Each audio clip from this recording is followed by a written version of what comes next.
Имавме убави стихови, убави коментари и се некако се поклопува и со мојата тема. Но и од сето она до сега што го зборуваме, малте не од нова година навака,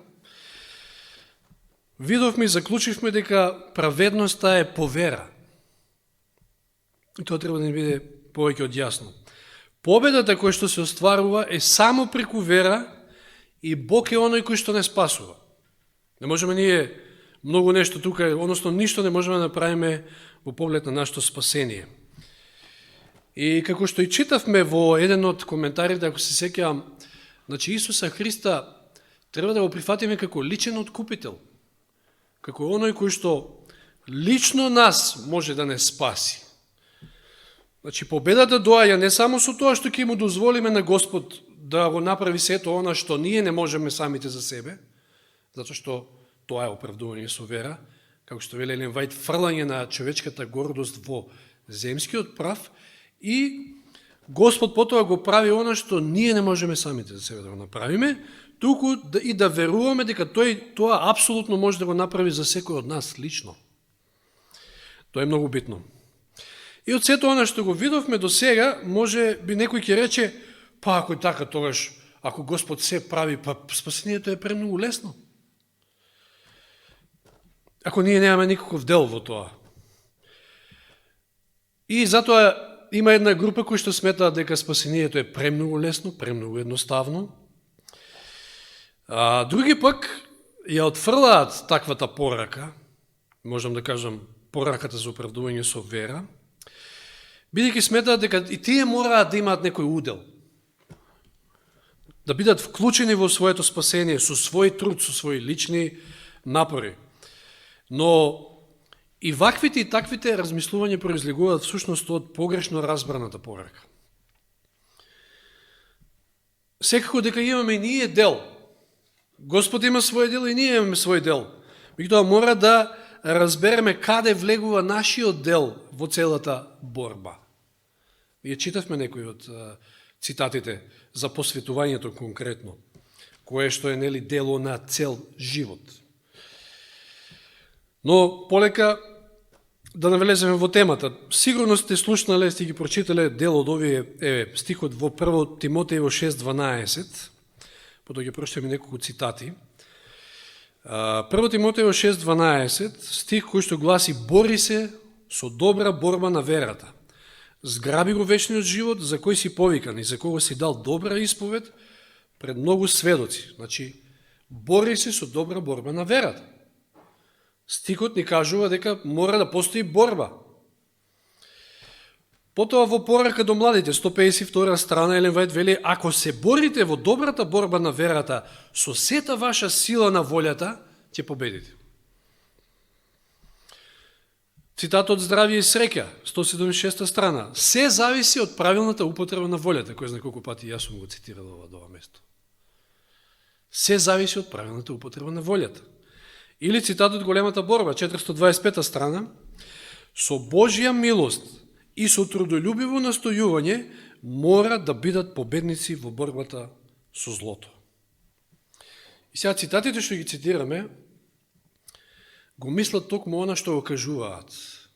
Меѓутоа не се контрадикторни на она до сега што го зборувавме. Мораме да ги разбереме во соодветниот контекст. Значи, во таа борба на ослободување од гревот и комплетно на целата борба не е само Господ, целата борба не се сведува само на наше ослободување од гревот, туку и откако ќе бидеме ослободени да останеме слободни, значи комплетно.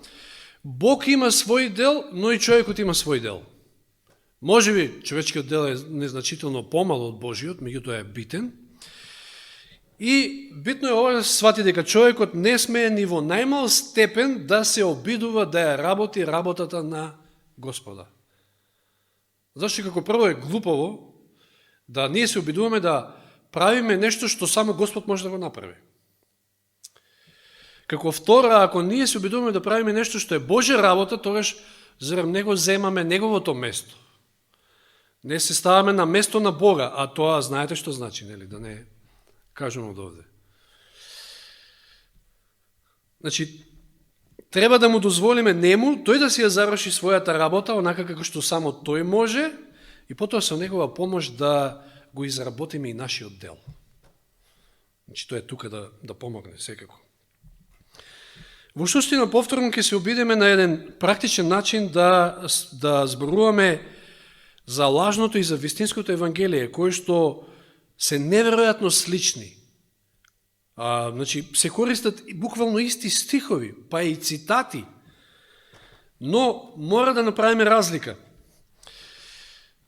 Да се навратиме само на некои моменти. Значи, кога човекот е спасен, така да кажем, нели? Еднаш спасен, за секој спасен, ние не веруваме. Меѓутоа, од она што го зборуваме, спасението е моментот. Значи, кога Господ не спасува од гревот, е моментот кога стариот човек, грешното тело,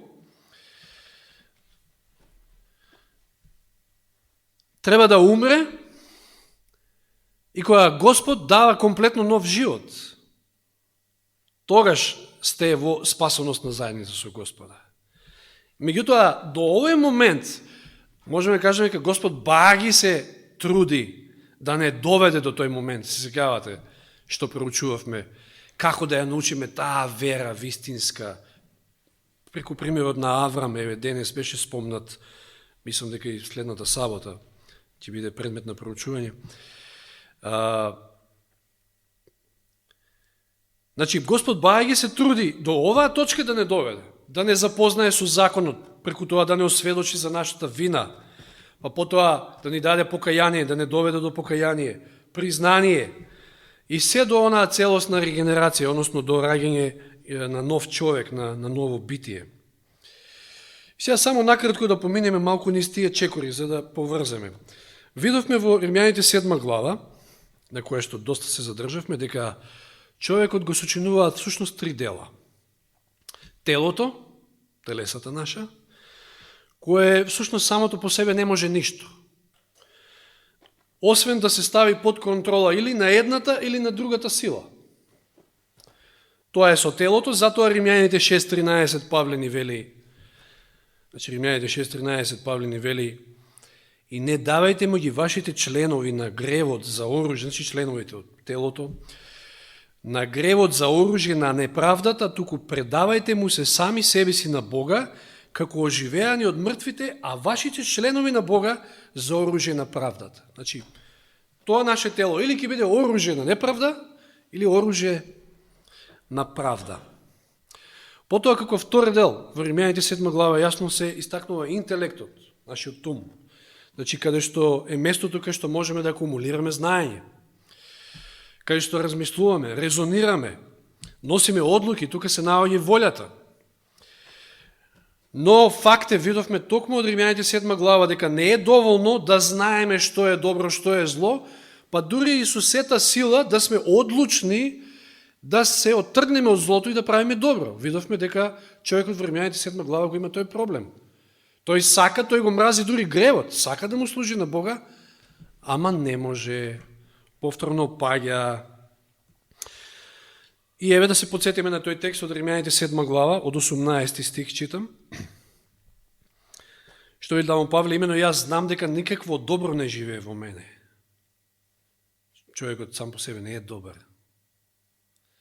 Тоа е тоа гнило дрво, лошо дрво, кој што дава лоши плодови. Односно во моето тело, зашто желба за добро има во мене, но не и сила за да го правам тоа, зашто не го правам доброто што го сакам, туку го правам злото што не го сакам. А ако го правам она што не го сакам, не го правам веќе јас, туку гревот кој живее во мене. И така го наоѓам овој закон. Видите што наоѓа Павле во себе, дека кога сакам да правам добро, злото е близу. Вистина со мојот внатрешен човек.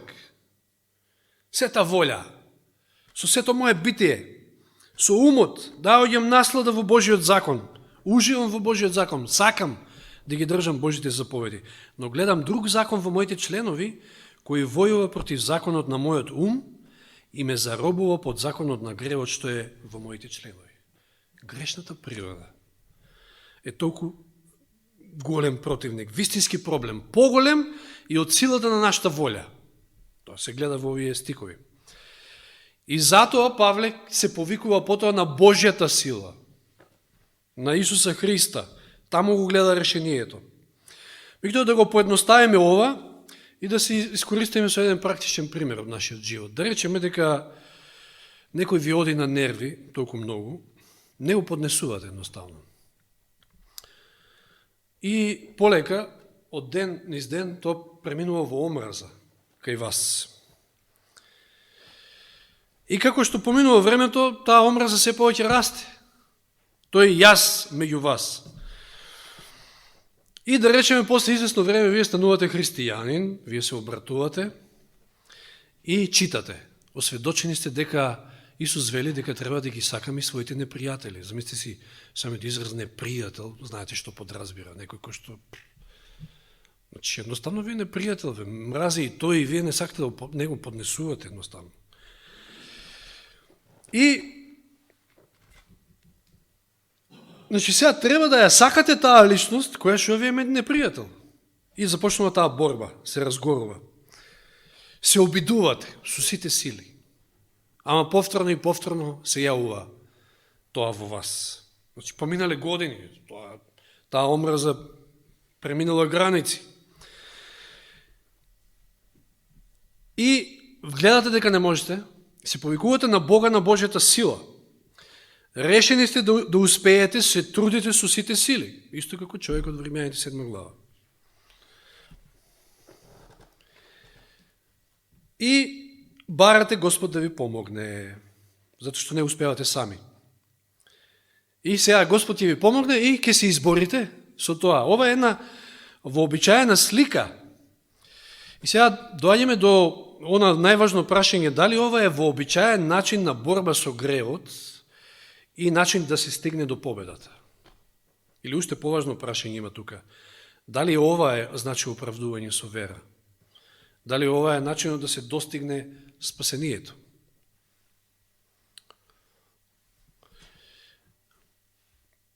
Повеќето од луѓето би одговориле дека тоа е начинот. Нема друг начин. Но не е така. Знаете, може нешто изгледа вистинско, многу личи на вистинското, меѓутоа кога нешто толку многу е слично со вистинското, уште повеќе е измамливо, може да ве заведе. Но ова не е вистинскиот пат. Вака не може да додат работите. Ова не е вистинско евангелие. Мора ова да го сватиме, дека Господ не ни помага за да извојуваме победа. Ова може проблематично да звучи, меѓутоа почекајте, понатаму ќе продолжиме, па ќе сватите. Че Господ не ни помага да ја извојуваме битката. Тој никому во овој дел не му помага.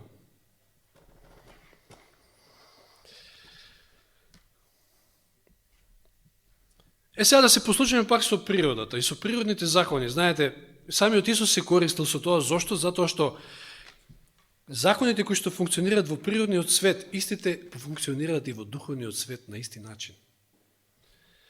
Затоа Исус се користи со такви примери од природата. Па дури и тука беше, да беа спомнете некои примери. Да отвориме во Лука 6 глава и да се подсетиме пак на оние стихови. 6 глава Лука 43 и 44. Лука 6, 43-44.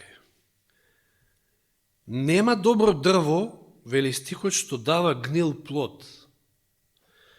Ниту гнило дрво, што дава добар плод. Зошто секое дрво се познава по својот род. Не се берат смокви од трње, ниту грозје од капина. Сте набрали ли некојаш грозје од трње? 6000 години колку постои оваа планета, такво нешто се нема случајно. Или од капина. Ќе отидете на капината и барате грозје. Да, капини ќе наберете, сигурно.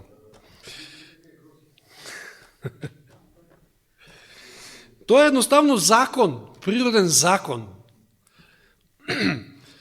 И сега, следејќи ги овие природни закони, можеме да ги одгатнеме, значи, случувањата во духовниот свет. И сега, да речеме еден пример да земеме. Да речеме дека наследувате некој имот и целиот е обраснат, знаете, грмушки, трња и така натаму. Ама вие сакате ви се јадат јаболки, сакате да произведете јаболки, значи да одгледате јаболки. И што ќе правите?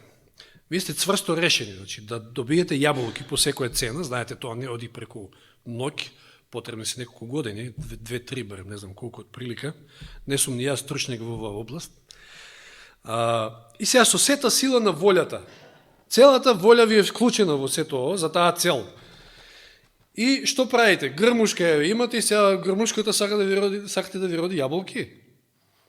Што ќе правите? Ќе ја кроите, ќе ја окопате, ќе ја наводнувате секој ден.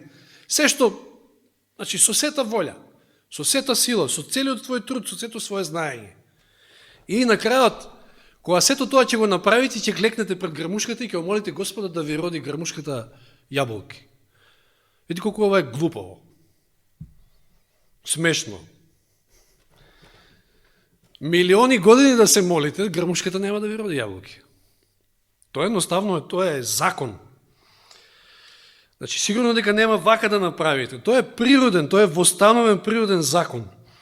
И па знаете дека ваков е пристапот во духовниот свет, за духовните работи за кои што зборуваме на повеќе христијани, кога токму станува збор за победата над гревот и спасението. Значи, ако сакате да ги победите тие негативни чувства на омраза кон вашиот ближен, кој и да е, кон некого, ете, кој што ви станал непријател, што ќе барате да Господ ви ги смени чувствата? Или нешто друго? Ако барате да Господ ви ги смени чувствата кон таа личност, тогаш вие постапувате исто како во случајот со грмушката. Барате грмушката да ви роди јаболки. Тоа не оди така. Тоа е спротивно на сите закони. Зошто не се молите? Зошто не клекнувате пред грмушката и не се молите, Господе, дај нека роди јаболки оваа грмушка? Зашто како прво Господ тоа никаде никогаш не го ветил. Такво нешто нема да најдете. Второ, тој кога би направил такво нешто, би одел спротив своите собствени закони кои што ги воспоставил. И на тој начин би постапил неправедно. Меѓутоа Господ не е таков. Знаеме.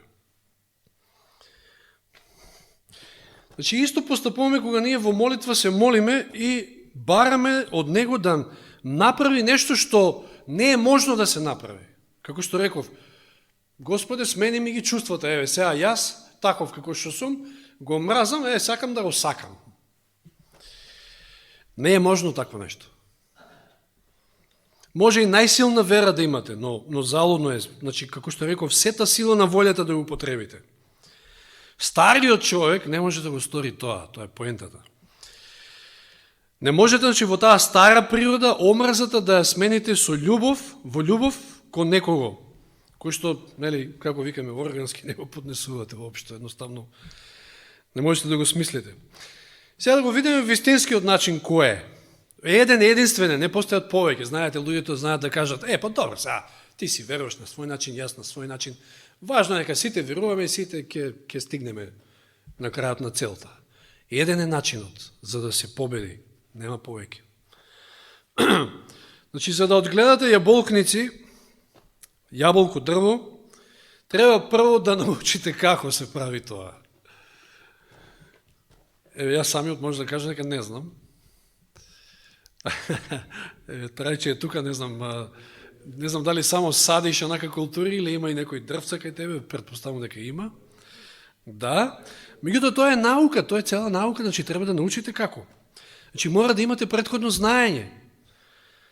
И тоа знаење потоа соодветно да го искористите. Така и во духовниот свет.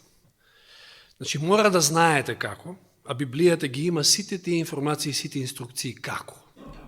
Затоа е најбитната книга, значи, во овој наш живот. Затоа што таа ни ја кажува вакцината против гревот, спасот од гревот.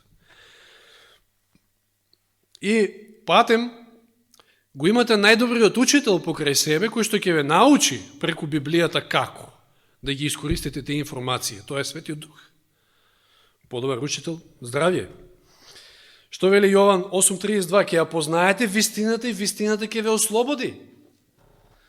Значи, треба да ја познаете. Или во Осија 4-6 човека, мојот народ гине, зошто?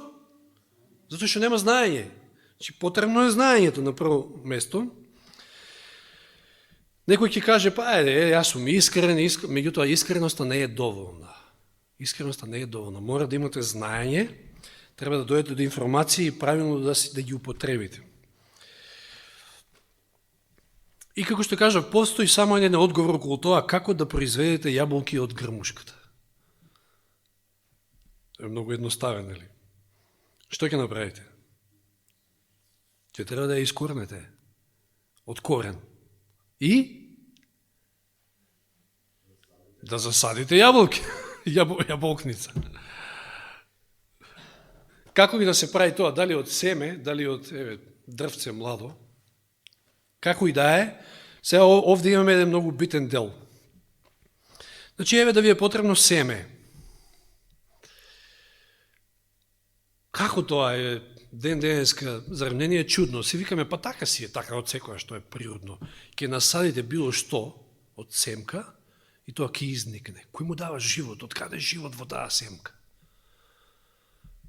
Тоа од Господа. Тоа од Господа, тоа не е од нас.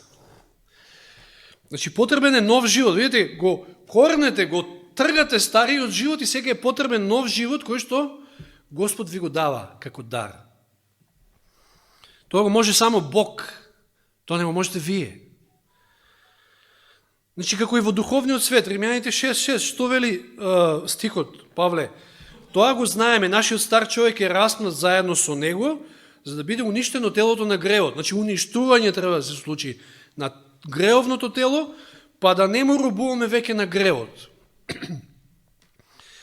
И, значи, како што рековме, искорнуваме грмушката и сега тоа место не треба да остане празно, не можеш ти до јаболкници од ништо да дојдеш, туку мора да се засади тој нов живот, тоа дрво, јаболка. Чи тој нов живот е дар од Бога и ние не можеме да го произведеме сами од себе. Дури и самиот грев, Господ е тој кој што го исфрла од нашиот живот, ама нормално со наша согласност. Меѓутоа, до тука не можеме да кажеме дека Бог ни помага на нас да извојуваме победа. Тоа е дар од Бога. Еве што да се подсетиме на оној дел од 6 глава од Патот кон Христа, што го читавме од самиот почеток. Вера и прифаќање, како беше главата. Вели, кога Светиот Дух ја разбуди вашата совест, ќе разберете нешто од стравотиите на гревот. Значи сега од почеток почнуваме. Ја буди совест. Разбирате колко е страшен гревот, неговата сила, неговата вина и беда и ќе почнете да се згрозувате од него. Ќе сватите дека гревот ве одвоил од Бога, дека сте под власт на силите на злото. Колку повеќе се борите да се ослободите, толку повеќе ја согледувате својата безпомошност. Дека не можете. Тогаш треба да се сетите на Ел Шадај. На семокниот. Кога сте вие немокни, сетете се на Ел Шадај. Вашите мотиви се грешни, вашето срце нечисто, ќе разберете дека вашиот живот бил пон со себишност и грев, ќе копнеете за простување, за очистување, за ослободување. Значи, еве го тој копнеш, таа желба се раѓа. Складност со Бога, сличност со Него, што би можеле да направите за да го постигнете тоа, сега е прашањето. Вам ви е потребен мир. Имавме цитати и поглед на тоа од утринските. Небесно простување и мир и љубов во срцето. Тоа не може да се купи со пари, да се постигне со разум, до тоа не се доаѓа со мудрост. Не можете да се надевате дека кога и да е, тоа ќе го обезбедите со своите собствени напори. Но Бог тоа ви го нуди како подарок без пари и без плаќање, како што вели во Исаија 55.1. Сето тоа е ваше ако само ја подадете раката да го земете. Патот кон Христа, 49 страна. Затоа не можеме да кажеме дека Господ нам ни помага да ја извојуваме победата. Не. Победата е Негова. Борбата е, и самата борба е Негова. На колку места во Библијата читаме: застанете, чекајте, спокојни бидете, моја е битката. Меѓутоа, ова не значи дека од наша страна нема никаков труд. Сега ќе видиме каде влегува, каде треба да ги сместиме нашите напори, нашиот труд. Но за тоа малку подолу. Значи, тоа што треба да го расчистиме до тука е дека треба да се искорени старата природа и, знаете, често пати, порано сме го зборували, па и јас самиот, нормално човек расте, не од секоја сум ги разбирал овие работи. И сега велиме, оно што беше спомнато, знаете, има еден стих, меѓуто за тоа некојаш понатаму ќе зборуваме, нели дека треба да умираме секој ден. А ние веќе зборуваме и кажавме дека умира стариот човек и сега ти одиш, жената оди и се мажи со новиот, со вториот маж. Не може тоа секој ден да се случува. Но обично сме велели и сме кажувале, морате, тие чувства на омрза, на гнев, некој да ги држите под контрола, знаете, да ги изгазите, како тоа, да ги држите под контрола. Тие се тука, ама вие мора да ги држите под контрола со Божја помош. Тоа е тоа сваќање дека Господ ни помага во добивањето на битката. Меѓутоа, тоа знаете како изгледа со оваа илустрација што ја спомнавме. Сакате да добиете јаболкници, ама грмушката упорно тука е, нели не сте ја искорнали и ќе ја газите вака секој ден, ќе ја згазите, утре пак се исправила и уште повише и побујна ќе стане со текот на денот. Пак ќе ја згазите, ќе ја држите под контрола. Не оди тоа така. Тоа не е начинот. И не можеме на тој начин да ја спречиме да расте и еден ден да даде јаболки. Не. Значи, погрешно е да кажеме дека Господ, да му се обратиме на Господа и му речеме, Господе, земи ја омразата од мене. Наместо тоа треба да кажеме, Господе, земи ја оваа грешна природа од мене. Тогаш ќе се решат сите проблеми. Значи, до овде, тука нема наш труд. Сега ќе видиме кога доаѓа нашиот труд. Значи, го имаме новото семе, новиот живот. Замисли сега ситуација да го засадиме и да си оттидеме и никад више да не дојдеме, да го погледнеме. Што ќе биде? Ќе никне нешто, може, дали и ќе никне прашање сега нешто.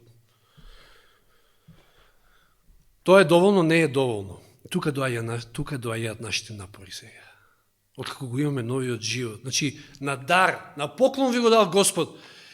Борбата наша не е за да се добие битката туку, да се задржи дарот што веќе го имаме.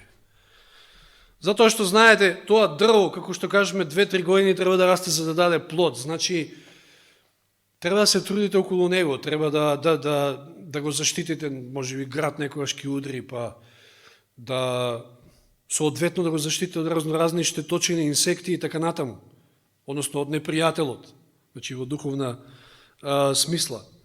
Значи, семето сте го добили како поклон, меѓутоа, од тука па натаму вие се трудите да не ви го одземе непријателот, преку, како што кажуваме, суша, инсекти и така натаму, други напасти. И така и во духовниот свет. Тука започнува вистинската борба за да се задржи спасението во наш посет. Бидејќи сега сме му посебна мета на непријателот. Знаете, обично велиме, откако некој ќе се крштева, да не се опушта, да не мисли дека тоа е тоа. Току напротив, дури сега почнува борбата. Значи, борбата не е за да се добие праведноста, туку за да се задржи. Тоа е процес на посветување, всушност. Кој што и цел живот, читавме цитати. Тука е Господ да ни помогне. Он не остава сами.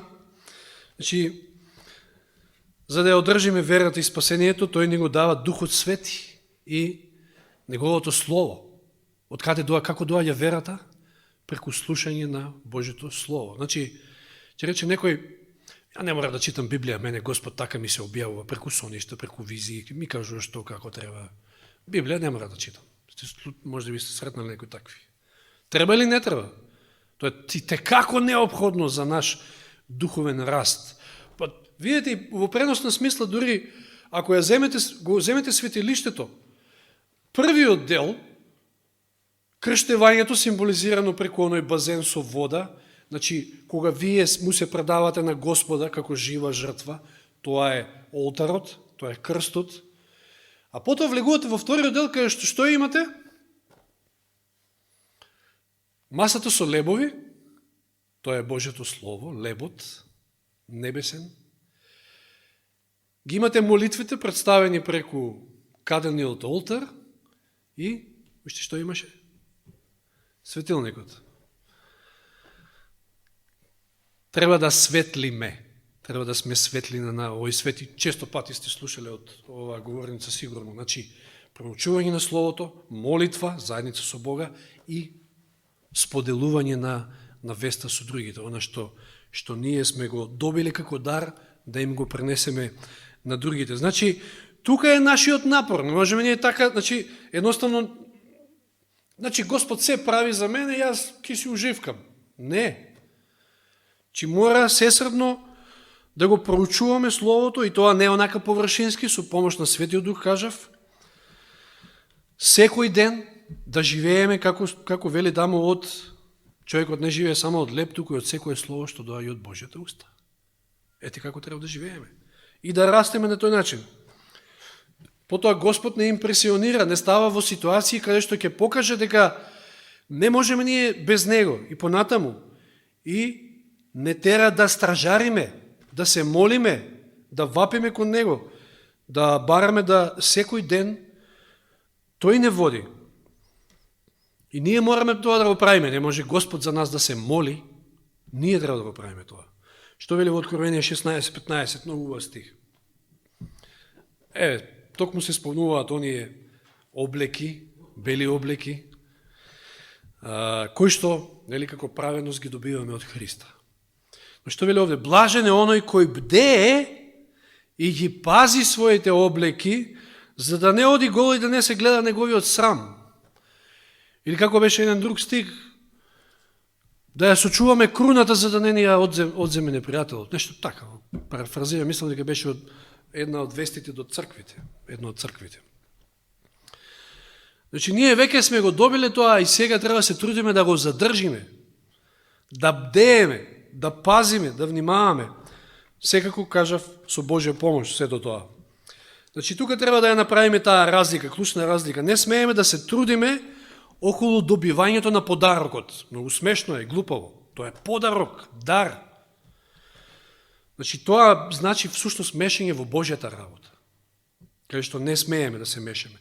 Но од друга страна мораме да се трудиме околу заштитата на дарот и околу неговиот развој, бидејќи нема да познееме ништо воспротивно. Господ тука нема да прави ништо ако ние не си го направиме својот дел. Не може Он да се моли за нас, не може Он за нас да проучава. Со Божја милост, како што вели во големата борба Елен Вајт, и со трудолюбиво настојување мора да бидат победници во борбата со злото. Значи има Божји дел, има и наш дел. Меѓутоа да не ги измешаме работите, затоа што, како што кажав, многу е тесна разликата меѓу лажното и вистинското Евангелие.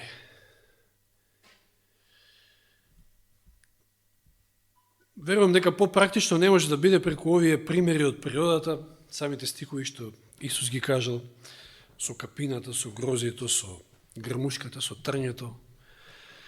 Така да, нека се запечети тоа во нашиот ум и нема да имаме проблем. Барем интелектуално ќе ги знаеме работите, а нормално мора да му се предадеме на Господа целосно и да бараме помош од Него, затоа што самите сме немокни, самите сме безпомошни, меѓутоа затоа го имаме Ел Шадај.